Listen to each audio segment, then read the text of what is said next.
Late Bronze Age, which in the Near East ends around 1200 BC. Again, there's debates about the exact chronology. We're not going to get into the exact numbers right now, but let's just refer to Late Bronze Age, Iron Age. These are two different periods. Things happen.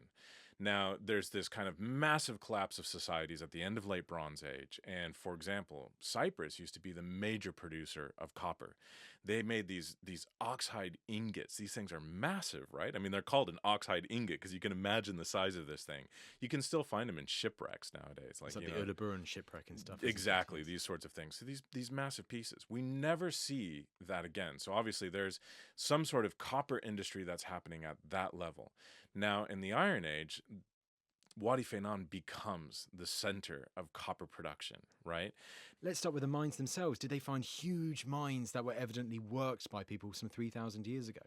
Yeah, there's absolutely still mines that are even visible today. Some of the mines that you can visit. I don't think it's quite the mines that you think about when you're imagining going down deep and you've got the helmets and your torch and everything.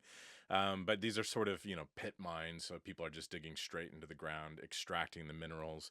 But the geology of that area makes it very visible what's there and what's happening. It's being brought in. But archaeology, probably the most interesting thing that you see is slag everywhere.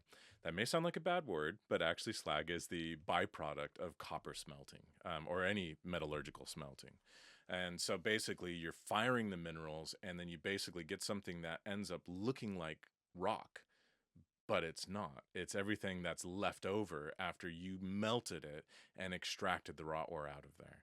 And that area is so full of it. So it's not that they're just extracting the ore and taking it elsewhere, but they're smelting it all there and they're producing the copper ingots. And in this case, they're not oxide ones. They're much smaller. They're probably a few inches long or 10 centimeters long, easily transportable that way as well. But they're all being smelted there and then moved on to other areas. So whether it went to the Mediterranean or went north up towards Damascus or out east, all of the directions easily accessible from that area of the world as well.